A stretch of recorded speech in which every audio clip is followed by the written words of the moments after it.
అతడు నీకు నిష్ప్రయోజనమైన వాడే కానీ ఇప్పుడు నీకును నాకును ప్రయోజనకరమైన వాడాయను. నేను సువార్త కొరకు బంధకంలో ఉండగా నీకు ప్రతిగా అతడు నాకు పరిచయాలు చేయించు నిమిత్తము నా యొద్ద అతను ఉంచుకొని వలనని యుద్ధిని గాని బలవంతం చెందనైనట్టు కాక స్వేచ్ఛాపూర్వకమైనట్టుగా ఉండవలసిన నేను సమ్మతి లేక ఏమీ చేయటం నాకు ఇష్టం లేదు. అతడికి మీదట దాసుడుగా ఉండకదానికంటే ఎక్కువ వాడుగాను ప్రియ సహోదరుడుగాను విశేషము నాకును శరీర విషయమును ప్రభువు విషయమును మరి విశేషముగా నీకును ప్రియ సహోదరుడుగాను నా యొద్ద ఎల్లప్పుడూ ఉండకే కాబోలు. అతడు కొద్ది కాలము నిన్ను ఎడబాసి ఉండేను. కాబట్టి నీవు నన్ను నీతో పాలివానిగా ఎంచిన ఎడల నన్ను చేర్చుకున్నట్టు అతన్ని చేర్చుకుని అతడు నీకు ఏ నష్టమైన కలిగజేసిన ఎడలను నీకు ఏమైనా రుణమున్న ఎడల అది నా లెక్కలో చేర్చును. నా స్వంతంలో ఈ మాట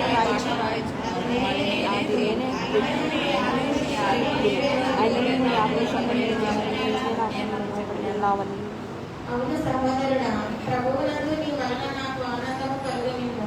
క్రీస్తునందు నా హృదయమునకు విశ్రాంతి కలుగచేయుము.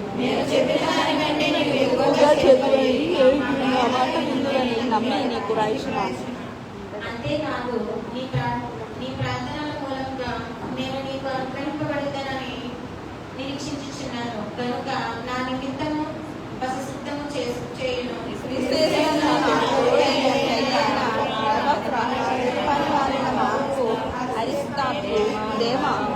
వందనములు చెప్పుచున్నారు. మన ప్రభు అయిన యేసుక్రీస్తు కృప మీ ఆత్మకు తోడైగాక. మంచిదండి. మనం ప్రభుని స్తుతిద్దాం, ఆయన నామాన్ని కనపడతాం. మేక మనసుతో ఏకాత్మతో దేవుని స్తుతిద్దాం. ఎక్కడో తెగలు నా నామాన్ని కూడి ఉంటారు, వారి మధ్యలో నేను ఉంటానని ప్రభు శ్రమించారు. ప్రభు మనకు తోడైంది, మనం నడిపిస్తున్న విధానం బట్టి మనం దేవుని స్తుతిద్దాం, ఆయన నామాన్ని కనపడతాం. నజరేయుడా నా యేసయ్యా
ఆరాధించే భాగ్యాన్ని మీరు మాకు ఇచ్చారు. దేవా, మేము బతుకున్నాం బట్టి మిమ్మల్ని ఆరాధించగలుగా, మిమ్మల్ని స్థుతించగలుగా, మాకు ఇచ్చిన ఆరోగ్యం బట్టి, ఆయుష్ని బట్టి, బలం బట్టి, ఆస్పదాన్ని బట్టి, పాపదాన్ని బట్టి స్తోత్రాలు. మీరు చేసిన ఉపకారాలు మీకు ఉన్నారు. మీకు అసాధ్యమైన ఏమీ లేదు. సమస్తమును చేయగల దేవుడు, సూర్యుడు భూమిని ఆకాశం కలిగి చేసిన మా దేవ, అయా సముద్రములకు నేనప్పుడు అద్దులు ఏర్పాటు చేసిన మా దేవ, అలలు ఏర్పాటు చేసిన మా దేవ, అయ్యా నేను మీరు చేసిన ఉపకారాలన్నింటి వరకు స్థుతిస్తున్నాను. ఎక్కువ ఆరాధించే భాగ్యం మీరు నాన్న దయచేయండి. వచ్చిన వారందరూ వరకు స్తోత్రాలు, కావాల్సిన వారు అయ్యా సిద్ధపడుతూ వారిని మీరు తలపెట్టి తీసుకురండి. దినము కొరకే రావాల్సిన దీవునాస్తులు మేము అందరికీ యేసు ప్రభువు పేరట స్తుతించి కనపరిచి ఈ ఆరాధన మీకు అర్పించుకుంటున్నాము తండ్రి. కూర్చున్నామని ప్రియులారా, ఈ సమయంలో 10 నిమిషాలు దేవుడు వాక్యాన్ని మనం శ్రద్ధగా విందాం. 10 నిమిషాలు దేవుడు వాక్యం. అపోస్తలుడైన పౌలు ఫిలోమోనుకు రాసిన పత్రిక మనం చదువుతున్నాం. ఈ పత్రిక ఒక అధ్యాయమేనండి. ఈ అధ్యాయము ఎవరు ఎక్కడ ఎందుకు రాశారని మనం ఒకసారి ఆలోచిస్తే తెలుసుకుంటే దాన్ని బట్టి ఆ సందర్భం మనకు సులువుగా అర్థమైపోతుంది. ఎవరు ఎక్కడ ఏంటనేది మనకు అర్థమవ్వాలి. ప్రియులారా, తిమోతి రాసిన పత్రికలోని 2వ పత్రిక, ఆఖరి పత్రిక అన్నారు. మళ్ళీ తీతుకు రాశారు, తిమోతికి రాశారు. మరి ఎలా రాశారండి? ఆయన తిమోతి పత్రిక ఆఖరి పత్రిక అంటే ఇవన్నీ ఎక్కడ సందర్భాలు రాయబడినాయి అంటే అపోస్తల కార్యాలు జరుగుతున్నప్పుడే ఇవన్నీ రాయబడ్డాయి. ఎన్ని 14 పత్రికలు రాయబడ్డాయి. ఏ సందర్భంలో? అపోస్తల కార్య చరిత్రలోనే ఇవి రాయబడ్డాయి. చూడండి, రాజుల గ్రంథాన్ని చూస్తాం. రాజుల గ్రంథం తర్వాత 1వ రాజు, 2వ రాజు తర్వాత 1వ దినవృత్తాంతాలు, 2వ దినవృత్తాంతాలు, ఎస్తేరు, నెహెమియా, ఎజ్రా ఇవన్నీ వస్తాయి. ఇవన్నీ ఈ చరిత్రలన్నీ కూడా రాజుల గ్రంథంలో రాయబడి జరిగిన సందర్భం ఏవి చూడండి. ఆ సందర్భం నిదర్శనీయుడు ఒకసారి నిదర్శనలో చూస్తే అక్కడ మీకు అర్థం ఏమనంటే చూడండి. రాజుల గ్రంథం రాజులు మొదటి గ్రంథం, రెండవ గ్రంథం, దినవృత్తాంతం మొదటి గ్రంథం, రెండవ గ్రంథం, యెజ్రా, నెహెమియా, ఎస్తేరు, ఇవన్నీ ఇప్పుడు చూడండి. మొదటి దినవృత్తాంతం, రెండవ దినవృత్తాంతం, యెజ్రా, నెహెమియా, ఎస్తేరు, ఇవి కూడా ఏ కాలంలో జరిగినాయి అని అంటే రాజుల కాలంలోనే, రాజుల గ్రంథం చరిత్రలోనే జరిగిన సందర్భాలు. కానీ వీళ్ళు ఏం చేశారంటే విభజించి మనకు అర్థమవడానికి వారు అంటే మనం ఏమనుకుంటామంటే రాజుల కాలంలో రాజుల గ్రంథం జరిగింది, దినవృత్తాంతం గ్రంథం తర్వాత జరిగింది అని అనుకుంటాం. యెజ్రా తర్వాత, నెహెమియా తర్వాత ఆ సందర్భాల్లోనే ఇవి కూడా జరిగితే వాటిని ఏం చేశారంటే యెజ్రా అనే ఒక భాగాన్ని అర్థమయ్యే రీతిలో, నెహెమియా అనే ఒక భాగం అర్థమయ్యే రీతిలో, ఎస్తేరు అనే భాగాన్ని విభజించి రాజుల గ్రంథంలో, రాజుల చరిత్రలోనే జరిగిన సందర్భాన్ని విభజించారు. అట్లుగాని అపోస్తలుల కార్యాల్లో జరిగిన కార్యాలే అక్కడ రాయబడిన ఆ పత్రికలుగా విభజించి ఏ సంఘానికి ఏ పత్రిక రాశారో అవి విభజించి రాశారు. అలా రాయబడిన పత్రిక ఏంటంటే పిలోమాను. ఈ పిలోమాను పత్రిక ఎవరు రాశారనంటే పిలోమాను అని ఒక ఆయన ఉన్నాడు. అవి ఏ పేరు? పిలోమాను అని ఆయన చాలా కోటీశ్వరుడు, తప్పనవాడు, ఐశ్వర్యవంతుడు. ఈ ఐశ్వర్యవంతుడైన పిలోమాను పౌలు గారి చేత రక్షించబడ్డాడు. దేవుడు తెలుసుకున్నాడు. గొప్ప ఐశ్వర్యవంతుడు దేవుడు తెలుసుకున్న తర్వాత తాను ఏం చేశాడంటే తానున్న ఆ ప్రాంతంలో, కొలసి ప్రాంతం అని అంటారు, ఆయన ఉన్న ప్రాంతంలో సంఘం ఏర్పడైంది. ఆ సంఘము ఎక్కడ ఏర్పడైందనంటే పిలోమాను ఇంట్లోనే ఏర్పడైంది. అవి ఎక్కడ ఏర్పడైంది? అప్పట్లో మందిరాలు ఎక్కడ పెట్టేవారంటే, ప్రార్థనలు ఎక్కడ పెట్టేవారంటే ఇళ్లలోనే పెట్టేవారు ప్రారంభ రోజుల్లో. ఇక రాను డెవలప్ అయిపోదు, వాళ్ళు సొంతంగా స్థలాలు కొనుక్కొని మందిరాలు కట్టుకొని దేవుడికి ఆరాధన కొరకు ఒక స్థలాన్ని కేటాయించేవారు, ఇళ్లలోనే పెట్టేవారు. మనకు కూడా కొత్త ప్రారంభాల్లో ఎవరైనా సరే ప్రారంభ దినాల్లో సేవ ఎక్కడ ప్రారంభిస్తారంటే ఇళ్లలోనే ప్రారంభిస్తారు. ఎంతమందితో ప్రారంభిస్తారంటే ఒకరితో, ఇద్దరితో ప్రారంభిస్తారు. కాబట్టి ప్రియులారా, సియోన్ సంఘమైనా సరే ఇద్దరితో, ఒకరితో ప్రారంభించబడిన సేవలు, ఇళ్లలో పెట్టిన సేవలు. ఈరోజు కలుపు పండుగ కూడా ఇళ్లలో పెడతా ఉన్నా. అలా ప్రారంభించబడిన పిలోమాను ఇంటికాడనే సంఘము అంచులంచులుగా ఒత్తిడి. ఆ సంఘము ప్రియులారా అపోస్తలుడైన పౌలు ద్వారా పిలోమాను ఇంటిలో సంఘం ఏర్పడితే ఆ ఇంటిలో జరుగుతున్న సందర్భాల్లో పిలోమాను ఇంట్లో ఒక ఆయన పని మనిషిగా ఉన్నాడు. ఆయన పేరేంటంటే ఒనేసిము. అవి ఏ పేరు? ఒనేసిము అని ఆయన పనోడు. ఎవరింట్లో? పిలోమాను ఇంట్లో. పిలోమాను ఇంట్లో పనిగా ఉంటున్న, పనోడుగా ఉంటున్న ఈ ఒనేసిము ఒక రోజు ఏం చేశాడంటే దొంగతనం చేశాడంట. ఎవరింట్లో అంటే పిలోమాను ఇంట్లో. దొంగతనం చేయడాన్ని బట్టి ఒనేసిము ఏం చేశాడనంటే తాను జైల్లో వేశాడు. జైల్లో వేసినప్పుడు ఆ ఖైదీగా ఉంటున్నాడు ఎవరనంటే ఒనేసిము. ఖైదీగా ఉంటున్న ఆ సమయంలో అదే జైలులో ఎవరున్నాడనంటే పౌలు గారు ఉన్నాడు. ఏ జైల్లో? ఒనేసిము ఉన్న జైల్లో. ఇప్పుడు పౌలు గారు ఖైదీ, ఒనేసిము కూడా ఏమై ఉన్నాడంటే ఖైదీగా ఉన్నాడు. ఇప్పుడు వీళ్ళందరూ మాట్లాడుకున్నారు. ఏమనంటే పౌలు గారు అడిగాడు ఒనేసిము, అబ్బాయి నువ్వు ఎందుకు ఇక్కడికి వచ్చావు, నువ్వు రావడానికి కారణం ఏంటి అని అడిగితే ఒనేసిము చెప్పాడు ఏంటంటే మేము మా అయ్యగారింట్లో దొంగతనం చేశానండి, దొంగతనం చేయడం ద్వారా నన్ను తీసుకొచ్చి ఇక్కడ వేశారన్న తర్వాత పౌలు గారు ఎక్కడ నేర్చుకున్న తత్వం ఏంటంటే దేవుని కొరకు చెప్పడం ఆయన అలవాటు చేసుకున్నాడు. బస్సు ఎక్కినా, వాడెక్కినా, పడవెక్కినా, లేదా జైలుకి వెళ్ళినా, ఒకవేళ రాజుగారు ఇలా సమూహం ఉందనుకోండి, రాజుగారి దగ్గర నిలబెట్టారనుకోండి, రాజుగారి దగ్గర నిలబెట్టినప్పుడు ప్రజలందరూ కూర్చుని ఉన్నారనుకోండి, అక్కడ కూడా చెప్పేసేవాడు. ఎవరు? పౌలు. అంటే ఈ జనములు దొరకరని చెప్పి అక్కడ కూడా సువార్త చెప్పేసేవాడు పౌలు. అలా చెప్పడాన్ని బట్టి అందుకే రాజు ఏమంటాడంటే నన్ను కూడా క్రైస్తవుడుగా చేయాలని నీవు తలంచుతున్నావా అని అంటాడు. అంటే బాబు నేను ఎందుకు పట్టుకున్నారని చరిత్ర చెప్పేసేవాడు అంట. ఏమనంటే ఒక యేసు ప్రభువు ఆయన మానవుడు ఈ లోకానికి వచ్చాడు, దేవత దేవుడు, ఆయనను సిలువేశారు, ఆయనను కొట్టారు, చంపారు, సమర్పించబడ్డారు, మూడో దినాన్ని ఏమయ్యారు, తిరిగి లేచారు, సువార్త చెప్పేసేవాడు. అంటే ఏదో అవకాశం దొరికితే చాలు. అలాగూ అవకాశాన్ని బట్టి జైలులో ఉన్న ఒలీషము కూడా పౌలు గారు ఏం చెప్పాడంటే సువార్త దేవుని గురించి చెప్పగా ఒలీషం ఏమయ్యాడనంటే మారిపోయాడు. దేవునికి స్తోత్రం. మారిన తర్వాత ఇప్పుడు ఆ వ్యక్తిని విడుదల చేస్తున్నప్పుడు ఆ వ్యక్తి కొరకు రికమెండ్ చేస్తూ మనకి ఉత్తరం రాశాడు. ఆ ఉత్తరం ఈ ఉత్తరం ఏ ఉత్తరం పౌలు గారు ఒలీషా నిమిత్తము ఒలీషం గురించి రికమెండ్ చేస్తూ ఆ మనకి గొప్ప ఐశ్వర్యవంతుడైన మనకి ఉత్తరం రాస్తా ఉన్నాడు. ఏమని రాస్తున్నాడు అంటే ప్రియులారా, ఈ అధ్యాయంలో మనం చదువుకున్నాం.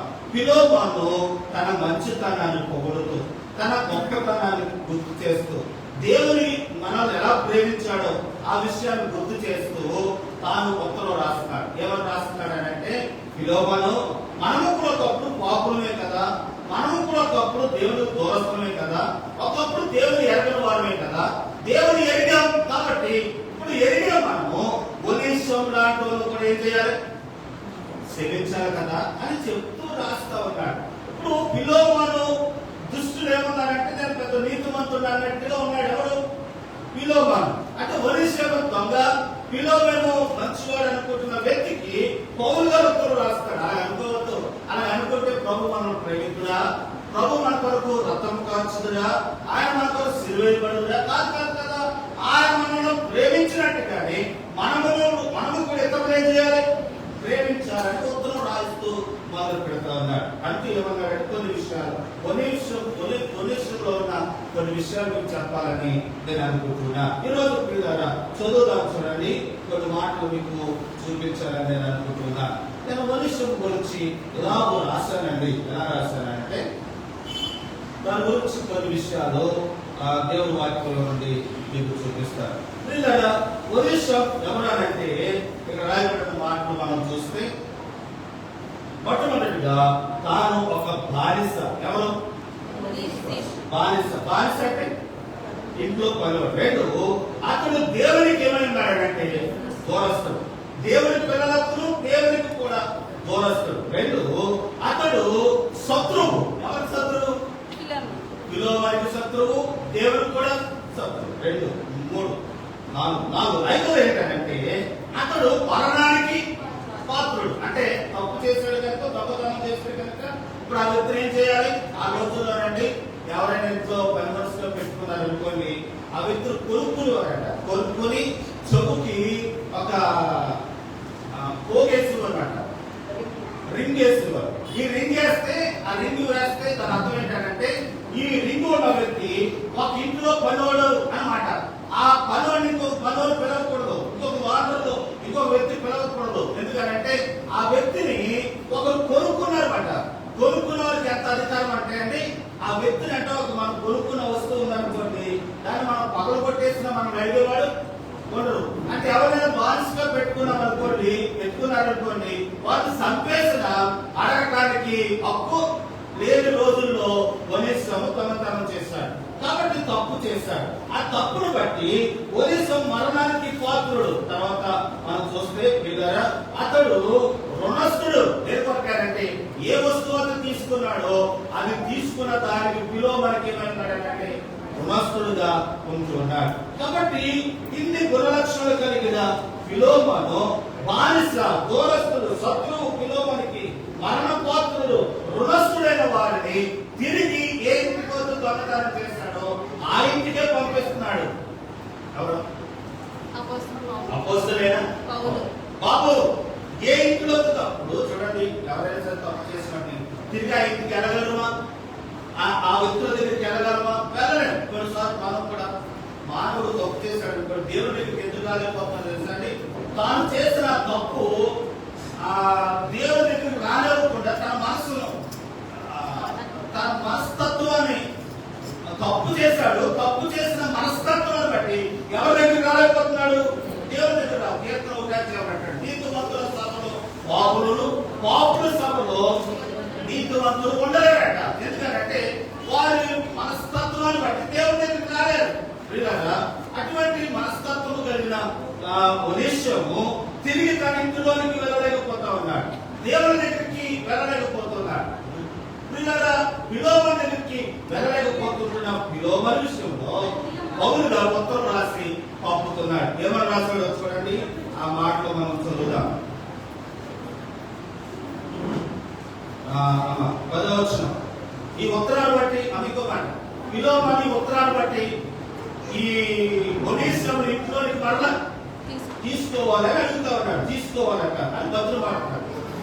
భద్రులు మాడుతూ ఆ ఉత్తరంలో ఇలా రాయబడింది. చదువుదా చూడండి 10వ వచనం. కావున ఉత్తమైన దానిని గురించి నీకు ఆజ్ఞాపించినట్టు క్రీస్తునందు నాకు బహు ధైర్యం కలిగి ఉన్నాను. వృద్ధుడను ఇప్పుడు క్రీస్తు యేసు ఖైదీనై ఉన్న పౌలను నేను ప్రేమను బట్టి వేడుకొనుట మరి మంచిదనుకొని నా బంధకములలో నేను కనిన నా కుమారుడకు ఒనేసిము కోసరము నిన్ను వేడుకొనుచున్నాను. అతడు మునుపు నీకు నిష్ప్రయోజనమైన వాడే కానీ ఇప్పుడు నీకును నాకును ప్రయోజనకరమైన రాస్తా ఉన్నాడు. పౌలు గారు ఏమనంటాడంటే, ఫిలోమోను గారు మీరు ఈ మాట గమనించారు ఏంటంటే, ఒకప్పుడు ఒనేసిము అనేవాడు నిష్ప్రయోజకుడే. ఎవరంట నిష్ప్రయోజకుడు అంటే ఎందుకు పనిచేయని వాడే, ఎవరికి పనికిరాని వాడే. ఎందుకు పనికిరాని వాడు అని అంటే అప్పటికి ఒనేసిము దేవుడు ఏంటో ఇప్పుడు చూడండి. దేవుని ఎరకెత్తు వారి ఇష్టానుసారంగా ఉంటారు. దేవుని ఎరిగిన తర్వాత ఏది నీతో, ఏది భక్తో, ఏది ప్రార్థనో, ఏది మనుషులకు దేవునికి ఇష్టమో కానో తెలుసుకుని గమనించండి. అపవిత్రమైన దాన్ని విడిచిపెట్టి ప్రయోజనకరమైన దాన్ని వెంటాడుతూ ఉంటారు. ఇప్పుడు అపోస్తలుడైన పౌలు శరలో ఉండి తాను ప్రార్థన పూర్వకంగా, సువార్త పూర్వకంగా దేవుని గురించి చెప్పగా ఒనేసిము మారటాన్ని బట్టి ఇప్పుడు ప్రయోజనకరం లేని వాడు ఇప్పుడు ఏమైపోయాడంటే ప్రయోజనకరమైన వాడిగా ఉన్నాడు. కాబట్టి ఇప్పుడు చెప్తా ఉన్నాడు ఫిలోమోను ఒకప్పుడు ఒనేసిము ప్రయోజనం కాదేమో, నిష్ప్రయోజకుడే. కానీ ఇప్పుడు నా సువార్త పొందకాల్లో వాళ్ళని కంటినే కనుక, సువార్త చెప్పుతుంది కనుక ఏది సత్యమో, ఏది అసత్యమో, ఏది పాపమో, ఏది పాపం కాదో ఏదో తెలియపరచాలి. కాబట్టి వాడు ఇప్పుడు ఏమై ఉన్నాడంటే ప్రయోజకుడుగా ఉన్నాడు. కాబట్టి ఈ వ్యక్తిని నువ్వు చేర్చుకోవడానికి నువ్వే ఆటంకపరచగలదు. ఒకప్పుడు దొంగే, ఒకప్పుడు దూరస్తుడే, ఒకప్పుడు బానిసే, ఒకప్పుడు రుణస్తుడే, ఒకప్పుడు శత్రువే, ఒకప్పుడు మరణకు పాత్రుడే ఒనేసిము. కానీ నా బంధకాలలో ఆ వ్యక్తిని కంటిని కనుక, ప్రభు వైపు తిప్పింది కనుక ఇప్పుడు ఎలా మారాడంటే ప్రయోజకుడుగా ఉన్నాడు. అంటే ప్రియులారా, ఒకప్పుడు నిష్ప్రయోజకుడు ప్రేమయ్యాడు. ఇప్పుడు మనం కూడా లోకంలో తిరిగాము, ఎవరికి ప్రయోజనకరంగా ఉండరు. కొంతమంది కుటుంబానికి ప్రయోజనకరంగా ఉండరు, కొంతమంది భార్యకు ప్రయోజనకరంగా ఉండరు, భర్తకు ప్రయోజనకరంగా ఉండరు, పిల్లలకు ప్రయోజనకరంగా ఉండరు, సమాజానికి ప్రయోజనకరంగా ఉండరు, సంఘానికి ప్రయోజనకరంగా ఉండరు. ఎందుకు తిరుగుతారో, ఎందుకు జీవిస్తారో వారికి ఏమైనా లేదు. కానీ ప్రభువును నమ్మిన తర్వాత ఒనేసిము ఏమవ్వాలి? ప్రయోజనకరంగా ఉండాలి. ఎంతకాలము నేను తిడుతున్నానని కాదు, నేను మాట్లాడుతున్నాను. అందుకే నేను 2 రోజులకు ఒకసారి వాక్యం చెప్పాలని అనుకుంటున్నాను. రోజు ఇలాగే అంటున్నారని మరి బాధపడతారని నేను ఎవరో మధ్య మధ్యలో పిలుస్తా ఉన్నాను. మీరు గమనించండి, ఈరోజు ఆలోచించండి, వర్షపాతంలో చెప్తా ఉన్నాను. కాబట్టి మనము దేవునికి, సంఘానికి ఏమై ఉండాలి చెప్తాను, ప్రయోజనకరంగా ఉండాలి. ఎంతకాలం నుండి మనం దేవుని సన్నిధానానికి వస్తున్నాం, ఎంత కాలం నుండి మనము దేవుని ఎరిగాం, బాప్తిసం తీసుకుని ఎంత కాలం అయింది, ప్రభు పదవిలో పాల్గొని పొందుతున్నాం ఎన్ని సంవత్సరాల నుండి, అయినా ఇది వరకు ప్రయోజనకరంగా లేవు. ఇప్పుడు కూడా కాబట్టి ఏం ప్రయోజనం? ఇప్పుడు పౌలు గారు అంటున్నాడు ఒనేసిము గురించి ఏమంటాడంటే, ఒకప్పుడు నిష్ప్రయోజకుడు, ఒకప్పుడు ఎందుకు పనికిరాని వాడు, ప్రార్థన చేయలేకపోయేవాడు, ఒకప్పుడు బూతులాడేవాడు, ఒకప్పుడు తాగేవాడు,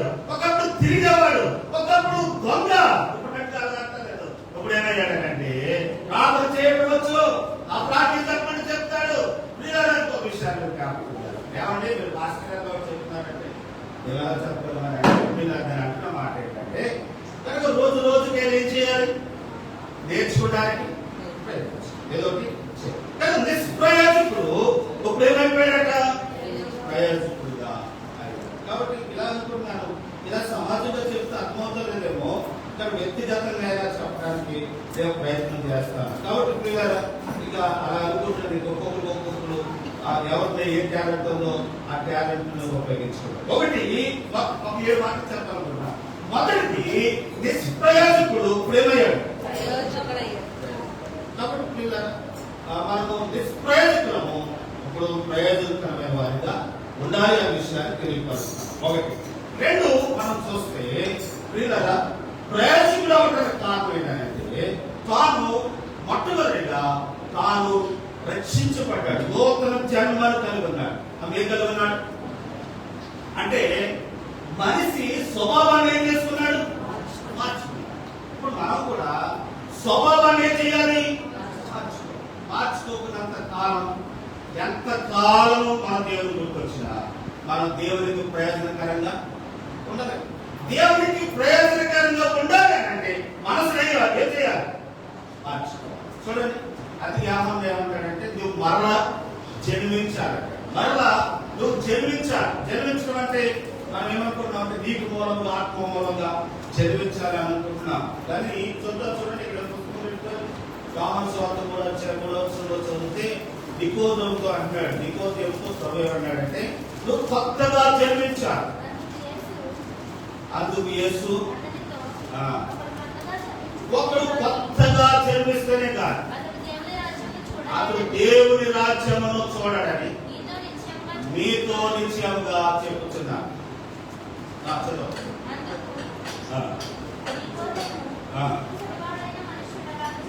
ముసలివాడైన వాడు ఎలా జన్మించగలడు? 2 మార్లు తల్లి గర్భంలోనికి వెళ్ళి జన్మింపగలడా? ఒకడు నీటి మూలముగాను ఆత్మ మూలముగాను జన్మిస్తేనే కానీ వాడు ఎక్కడికి వెళ్ళాడట. ఇప్పుడు జన్మించడం అంటే మరలా స్వభావాన్ని మార్చుకుంటాం. నీటి మూలము కంటే కాలంలో జన్మం కాదు. నీటి మూలం కంటే ఏంటంటే నీరనగా దేవుని వాక్యం, దేవుని మాటలు. ఒకప్పుడు తెలవక జీవించాము, ఇప్పుడు తెలిసింది దేవుని ద్వారా. ఒకప్పుడు తెలవదండి, ఇదిగో కొత్తగా జన్మిస్తేనే కానీ పరలోక రాజ్యం చేరడానికి విషయం తెలవదండి. ఇప్పుడు తెలిసిందండి, కొత్తగా జన్మిస్తేనే కానీ పరలోకానికి వెళ్ళమంటారు విషయం. ఇప్పుడు ఏం చేయాలి? కొత్తగా మరలా జన్మించడం అంటే ఏంటంటే నీటిలో మొదలటం కాదు. నీటిలో మొదలటం అంటే ఏంటంటే సాక్షి ఇవ్వటం. నేను రక్షించబడ్డాను చెప్పడానికే, నీకు ఎన్నిసార్లు అది ప్రయోజనం కాదు. కానీ నీటి మూలము కంటే వాక్యం మూలముగా జన్మించడం అంటే వాక్యంలో ఏం చెప్తా ఉంది? దేవుడు ఏం చెప్తున్నాడు? ఏమి చేయమంటున్నాడు? ఏది చేయమంటే అది చేయటమే నీటి మూలంగా. అంటే బాప్తిసం తీసుకున్నారు, వాక్యం చెప్తా ఉన్నాం, ఆ వాక్యాలు లోపడతారని అనుకుని ఏం చేయలేదు? జన్మించలేదన్నమాట. ఇలా ఏదో చెప్తున్నామే అన్నట్టు వెళ్ళిపోతున్నారని అంటే జన్మించలేదన్నమాట. జన్మించలేని వాడు ఎక్కడికి వెళ్ళడు? పరలోక రాజ్యానికి ఇంకెంతకాలం అయితే ఒనిస్యము రక్షించబడటానికి కారణం ఏంటంటే ఒనిస్యము తాను నూతనంగా జన్మించబడ్డాడు. మరలా తన మనసును మార్చుకున్నాడు, తన స్వభావాన్ని మార్చుకున్నాడు. దొంగగా ఉంటే తన మనసును మార్చుకున్నాడు అన్నమాట. బానిసగా ఉంటే తన మనసును మార్చుకున్నాడు అన్నమాట. గమనించాడు, దూరస్తులైన వాడు తన మనసును మార్చుకున్నాడు, శత్రువ స్వభావాన్ని మార్చుకున్నాడు, మరణపాత్రులైన స్వభావాన్ని మార్చుకున్నాడు, దూరస్తులైన స్వభావాన్ని మార్చుకున్నాడు. కనుక ఎక్కడో తురేకరించబడ్డాడు, మరి అక్కడికి పంపించబడ్డాడు. ఈరోజు మనం కూడా పోలీసు వల్లే మన మనసును ఏం చేయాలి?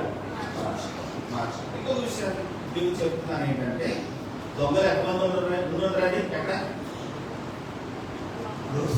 శరసాల్లో పౌలు సేవల్ని శరసాల్లో వేసినప్పుడు పాటలు పాడారట, దేవుడు స్తుతించారట. పాటలు పాడు దేవుడు స్తుతిస్తున్నప్పుడు పాటలు పాడుతూ ఎంత దీవెనో తెలుసండి. మన ఇంట్లో ఉన్న అడ్డులన్నీ దేవుడు ఏం చేస్తాడు? కూర్చివేస్తాడు. బంధకాలు దేవుడు ఏం చేస్తాడు? తెలుపుతాడట, మనకు విడుదలిస్తాడట. పాటలు పాడుతున్నప్పుడు అక్కడ జరిగిన విషయం ఏంటంటే ఖైదీలు విలుచున్నారని మాట్లాడుతారు. ఖైదీలు ఏం చేస్తారంటే విలుచున్నారు. అంటే ఖైదీగా ఉన్న ఆ స్థలంలో ఒక్కడే ఉండరు, చాలా మంది ఉంటారు. కానీ వారు ఎవరికి మార్పు రాలేదు. ఎవరికి వచ్చింది? ఒనిషంకు వారు మార్పు రావడానికి వచ్చినట్టుగా మనం చూస్తా ఉన్నాం. అట్లది కానీ ఎంతో బాధ ఏర్పడుతుందని ఎంతో వాక్యం చెప్తున్నామా సమాజంలో. ఎక్కడైనా ప్రార్థన జరుగుతూ చెప్తున్నాను, ఎక్కడైనా ఎవరైనా చనిపోతే చెప్తా ఉన్నాను. ఏది సత్యమో ఏది పరలోకమో ఇవన్నీ నాకు అవకాశం వచ్చినప్పుడల్లా నేను చెప్తా ఉన్నాను. కాబట్టి అందరూ మారుతారు, ఎవరో ఒకరికి అది కరెక్ట్ అవుతుంది. కాబట్టి ఇక్కడ కూడా అందరికీ అర్థమవుకోవచ్చు, ఇందులో ఒకరి ఇద్దరికి అర్థమవుతుంది. కాబట్టి పిల్లరా ఒకప్పుడు నిష్ప్రయోజకుడు ఇప్పుడు ఏమయ్యాడట? ఎందుకు అయ్యాడంటే అతడు నూతనముగా జన్మించాడు. 2, 3 కొలసీలకు రాసిన పత్రిక 4వ అధ్యాయం 8వ వచనం.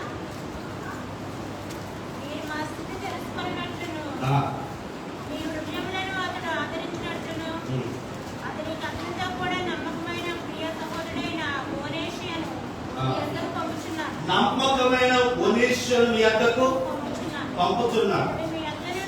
అతడు మీ వద్ద నుండి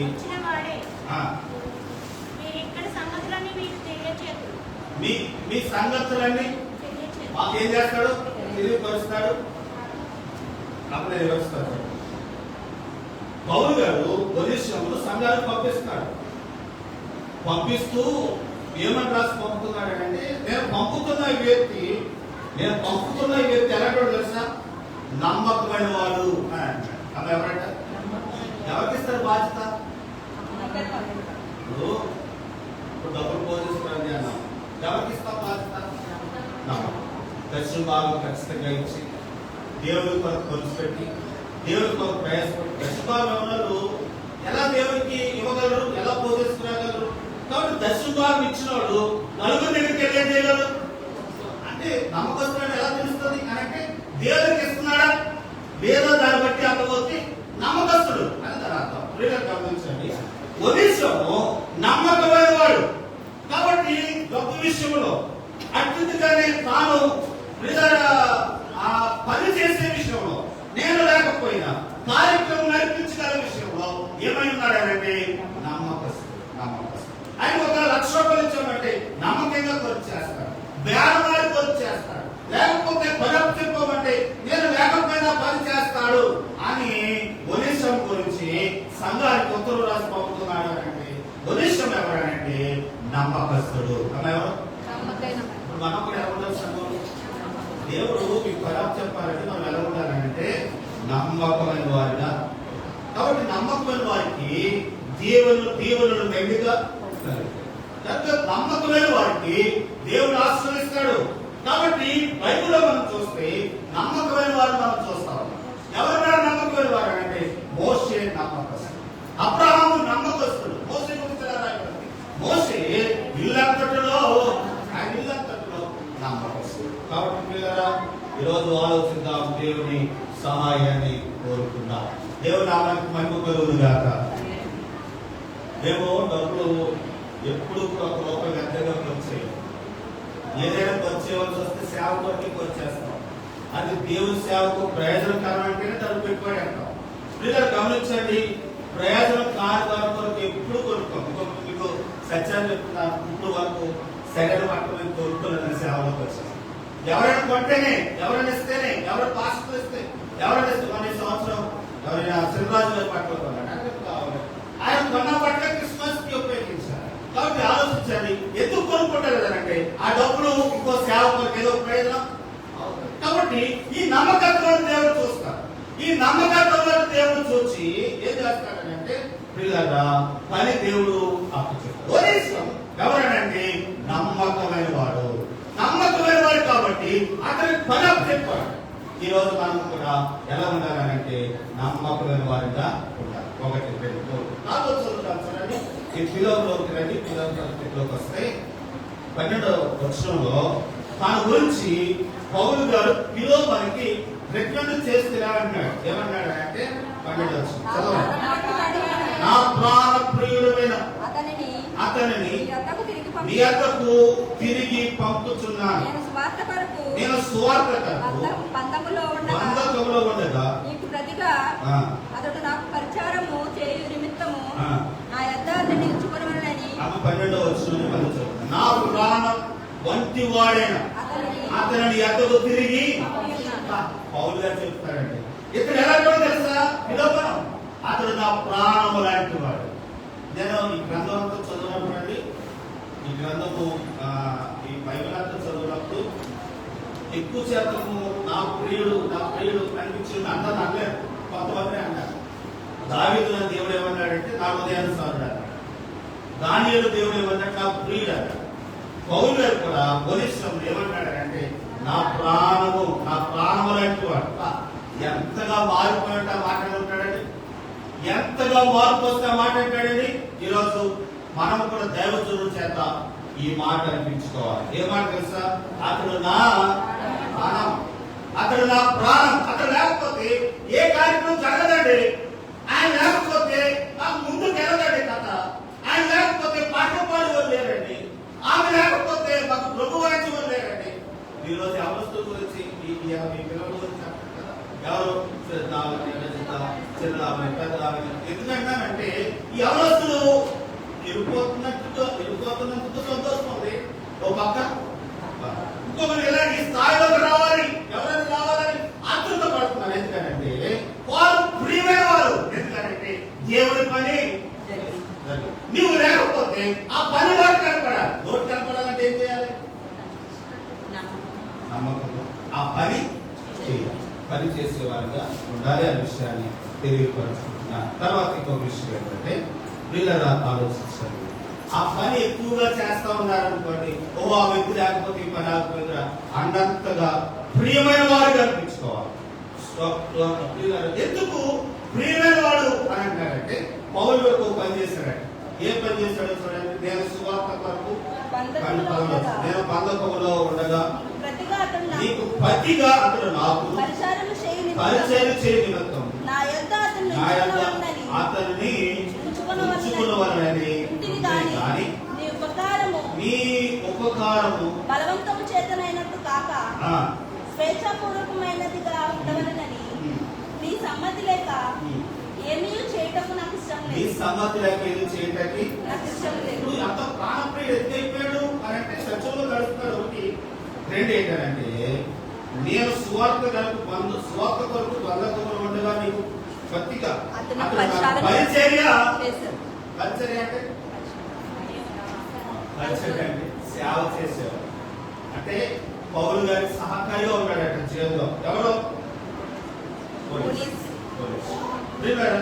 ఉద్దేశ్యం పరిచర్యకు ప్రయోజనకరమైన వాడు పరిచర్య చేసేవాడు. అందుకే అంటుంది కదా, పెళ్ళవటం సంతోషం, పెళ్ళవటం ఒక సంతోషం ఉంది, వెళ్ళిపోవటం ఒక బాధ ఉంది అని అన్నట్టుగానే ఇంకో ఉద్దేశము నీ దగ్గర పంపేయటం లేదు. ఎందుకంటే అది నీ పని వాడు అని చెప్తూనే నీ దగ్గరికి వచ్చేటటువంటి నాకేం కలుగుతుంది? బాధ కలుగుతుంది. మీకు అర్థమవుతుంది అన్నమాట. కలుగుతుంది 11 వచ్చింది 14 వచ్చింది. నీ ఉపకారం బలవంతము చేతనైనట్టు కాక స్వేచ్ఛపూర్వకమైనట్టు ఉండవాలని నీ సమ్మతి లేకుండా ఏమీ చేయటకు నాకు ఇష్టము. అంటే నీ పని నా దగ్గర పెట్టుకుంటా ఇష్టం. ఎందుకంటే ఒకవేళ నీ సమ్మతి ఉంటే నా దగ్గర పెట్టుకుందాను కాబట్టి నీ పనివాడు కాబట్టి నీ దగ్గరికి పంపేస్తాను అంటూనే అతడు నా దగ్గర నుండి దగ్గరికి రావటం అది వేరే తనస్తున్నాను అని అంటున్నాడు. కాబట్టి అతడు దేవునికి పరిచర్య చేసేవాడు. ఒక విషయం గమనించాలి ఏంటంటే చాలాసార్లు సత్యాన్ని గమనించాలి. చాలాసార్లు ఏమనుకుంటామంటే మనం లేకపోతే ఈ పని జరగదురా అని అనుకుంటాం. అలా అనుకుంటే దేవుడు నీ ద్వారా పని జరిగించాడు. మనకంటే గొప్పలు లేపుతాడు దేవుడు. ఆయన పని ఆయన లేపుకుంటాడు. తెగులను దేవుడు లేపుకుంటాడు. అమాయకులను దేవుడు లేపుకుంటాడు. చూడండి, నేను ఏ పాట ఉండండి పిల్లల ఆయన పని పట్టు దేవుడు లేపాడు.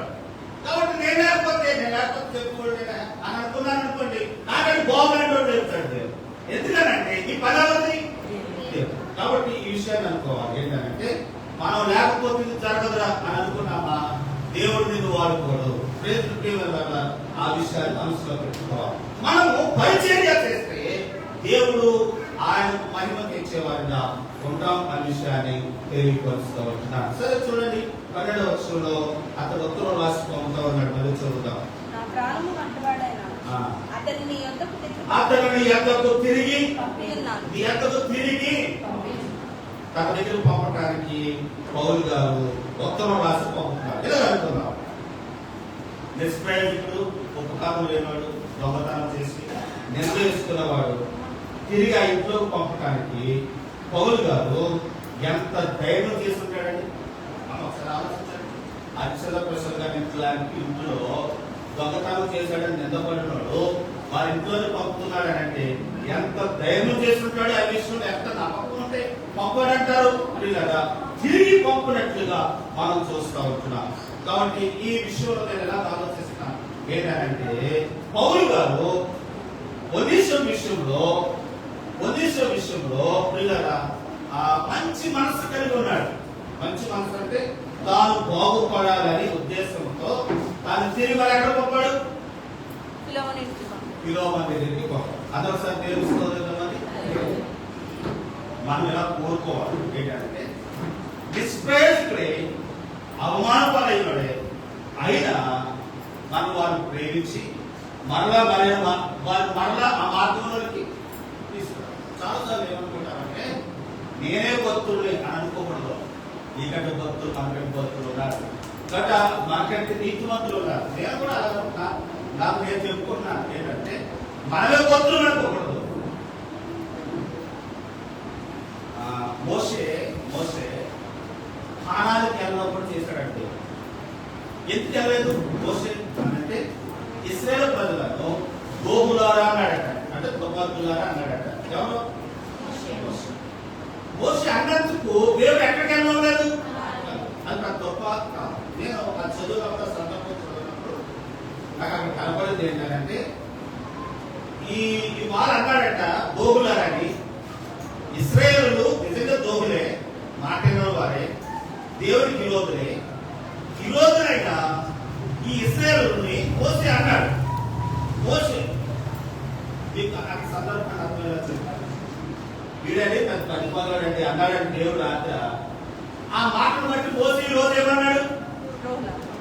పనిపాలుడు అంటే అన్నాడు మోషే. ఆయన అన్నందుకు అన్నాడు. ఆయన అన్నందుకు అంటే అన్నందుకు దేవుడు గొప్ప స్థానానికి వెళ్ళాలి. అంటూ ఏమన్నాడు? స్థానానికి వెళ్ళడం వీళ్ళు అంటే ఏమన్నాడంటే, నేను పరిశుద్ధపరచుకున్నవాడిని నువ్వెందుకంటావు అన్నాడు.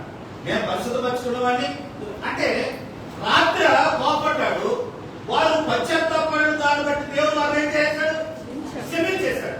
అంటే రాత్రి వాళ్ళు పరిశుద్ధపరిచేశాడు. పరిశుద్ధపరిచేసినవాడిని తెల్లారు ఏమన్నాడు మోసే? అంతే అన్నమాట. ఏంటంటే పాపులే అంతైనా వారు గోగులారా దేవుడు పరిశుద్ధపరుచుకున్నప్పుడు మనం ఎవరం కాబట్టి ఈరోజు ఆలోచించాలి. ఏ వ్యక్తిని కూడా దూషించకూడదు, ఏ వ్యక్తిని కూడా అవమానపరచకూడదు. అది క్రీస్తులో ఉన్న ప్రేమ, దేవుడిలో ఉన్న ప్రేమ. పౌలు గారు కూడా చూపుతా ఉన్నాడు. తాను మంచివాడు కాకపోయినా మంచివాడని తాను ఎలగొట్టి మంచివాడిగా మార్చి ఎలగొట్టి తన కొరకు రికమెండ్ చేస్తున్నాడు. ఎలాంటి వారి విషయంలో కూడా అలాగూ ప్రయాసపడేవారిగా ఉండాలనే విషయాన్ని తెలియపరుస్తున్నాను. నాకు అర్థమైంది ఏంటంటే, ఒడిశా పట్ల పౌలు గారు ప్రేమ చూపుతా ఉన్నాడు. మనం ఏం చూపుతున్నాడు? ఈరోజు మనం ఏం చూపాలి? ఇతరుల పట్ల ప్రేమను చూపాలనే విషయాన్ని తెలియపరుస్తున్నాను. సరే ముగిస్తున్నానండి. కొన్ని మాటలు చెప్పేసి ప్రార్థన చేస్తాను. చూడండి, ఇలా వారసత్వం ఎప్పుడైతే వారసు పొందాడో, వారసు పొందిన తర్వాత తను ఏమయ్యాడు తెలుసా? వారసత్వముడు ఏమయ్యాడు? విడుదలై ప్రయోజకుడిగా మారాడు. నిష్ప్రయోజమైన వాడుగా ఉన్నాడు. తర్వాత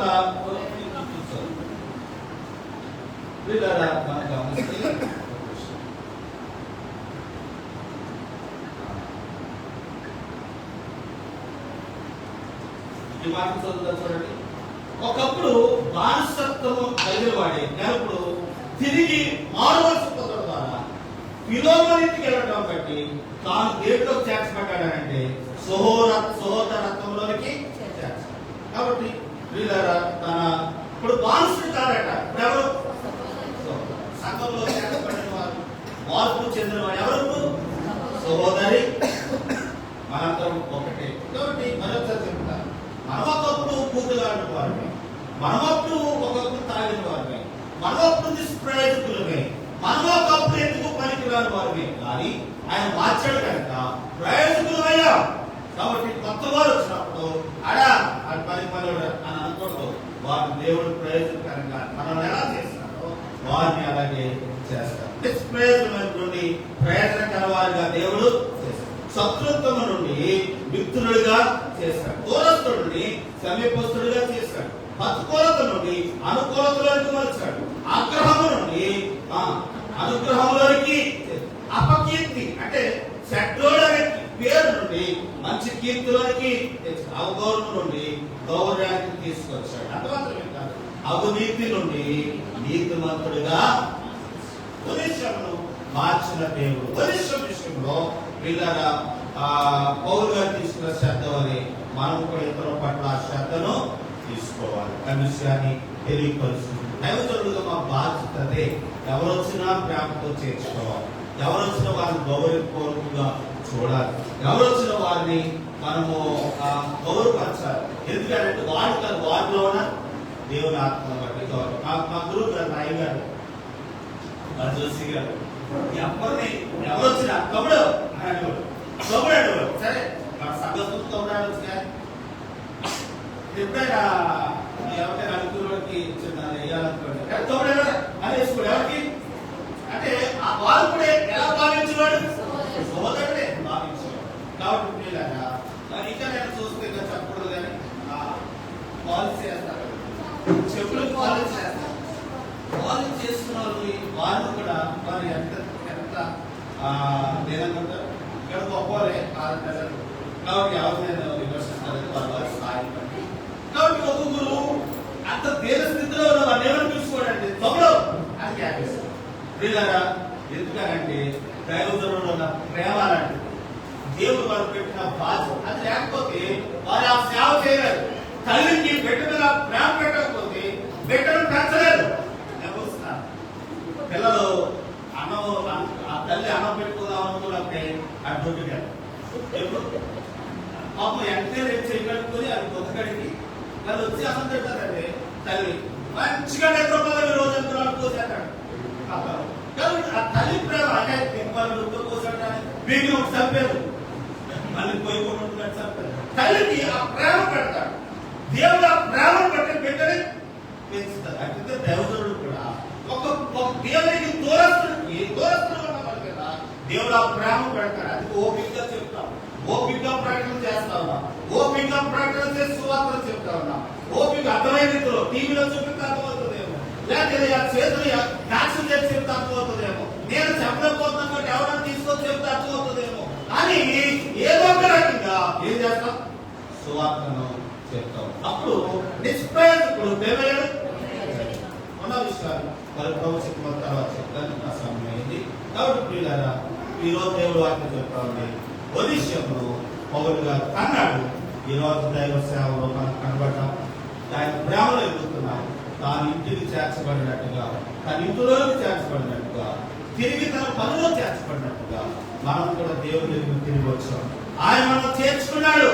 వారసత్వం నుండి, అసహాయమైన జీవితం, శత్రుత్వం నుండి ప్రభు మనల్ని ప్రేమించి తన సువార్త వెలుగులో తన రక్తము చేత మనకు పోయి కడిగి పవిత్రపరిచి పరలోక రాజ్యానికి వారసులుగా చేసిన ప్రభువుని మనం స్తుతిద్దాం. ఆయన నామాన్ని కనపడతాం. ప్రభులో సాగిపోదాం. ప్రభు ఇచ్చే ఆశీర్వాదాలు పాత్రలు అవుతాం. అట్టి కృప దేవుడు మనకి దయచేయను గాక.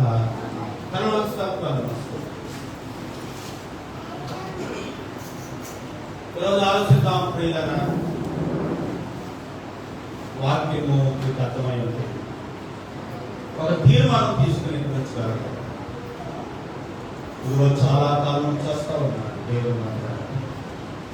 దేవుని ఆరాధిస్తూ ఉన్నారు, దేవుని స్తుతిస్తూ ఉన్నారు. మంచిదే, కానీ ఇంకా నిష్ప్రయోజనంగానే ఉండాలా? ఇంకా దేవునికి పనికొచ్చే పాత్రగా లేవా? అలా లేదు అని అంటే ఇంకా నూతన జన్మ రాలేదన్నమాట. ఇంకా రక్షించబడలేదు, ఒక మార్పు చెందలేదు అనమాట. నిష్ప్రయోజకుడు ఇప్పుడు ప్రయోజకుడు అయ్యాడు. అందుకే ఎక్కడ అవమానం చెందాడు, అక్కడికి మళ్ళీ ఘనతలు అందుతానికి వెళ్ళాడు. ఆ పిలువన్నింటిలోనికి చేర్చబడ్డాడు. తాను నమ్మకస్తుడు, ఒనిస్యం నమ్మకస్తుడు, ప్రయోజనకరమైన వాడు, ప్రాణప్రియుడు, పరిచయం చేసేవాడు, తిరిగి పాపం పడినవాడు.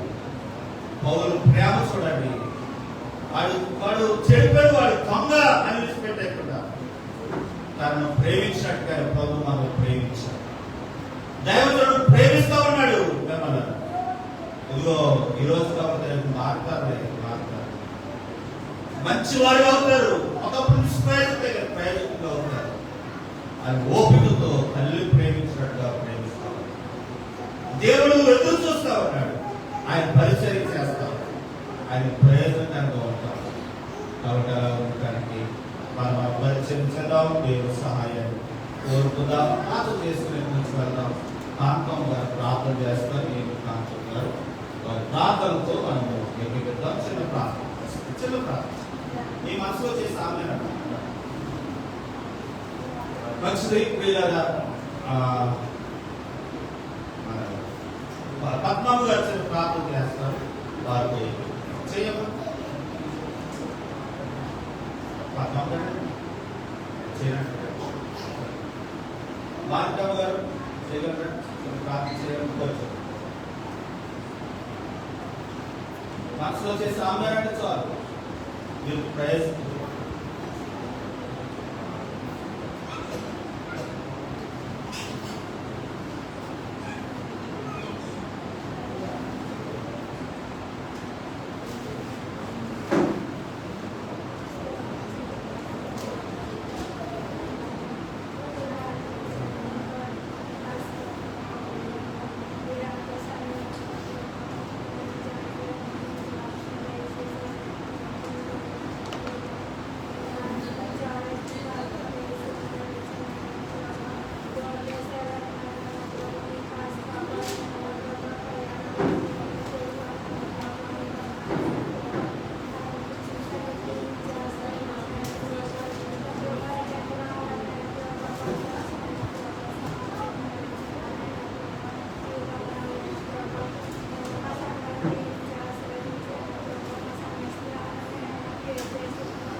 ప్రార్థన చేసుకున్నాం.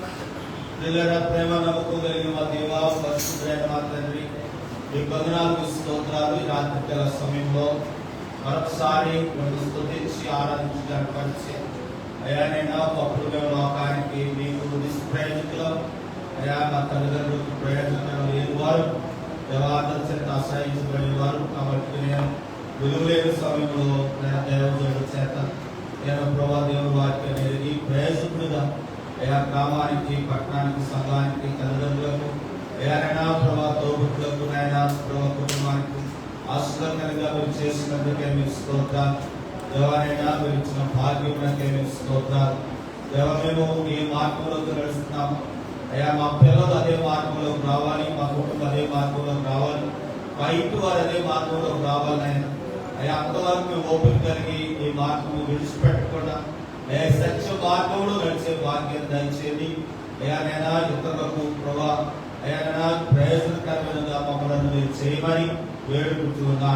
అయ్యానైనా ప్రభా మేము ఏ భక్తిలో నడుస్తున్నాము, సంఘాన్ని అదే భక్తిలో విశ్వాసంలో నడిపిస్తా ఉన్నాం, అదే మార్గంలో బిడ్డలు నడిపిస్తూ ఉన్నాం. ఎవరైనా ప్రయోజనకరమైన కాక నీ ఎదుట నిలబడి ఒరే నమ్మకమైన దాసులారా అనిపించుకునే దాసులు అనిపించుకునే భాగ్యం దయచేయమని వేడుకుంటున్నాం.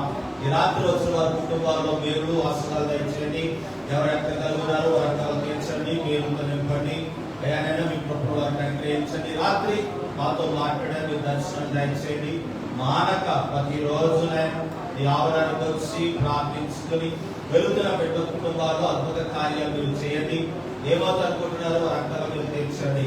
ఎవరైనా మీరు ప్రార్థన ఆలకించేవాడు, ప్రార్థనకు సహాయం చేయవారు ఉన్నారు కనుక ఎవరికి అక్కరతో అక్కడ తీర్చని మంచి ప్రయోజకులుగా చేసి వేరుతో మీరు మరీ పొందమని ప్రార్థన చేస్తూ మమ్మల్ని అందరినీ చేస్తాను యేసు ప్రభువు పేరట స్తుతించి కనపరిచి ఆయన వేడుకుంటున్నాము తండ్రి.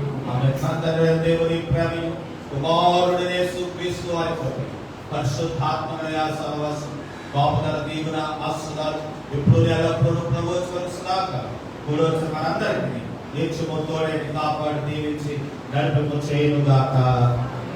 God bless you.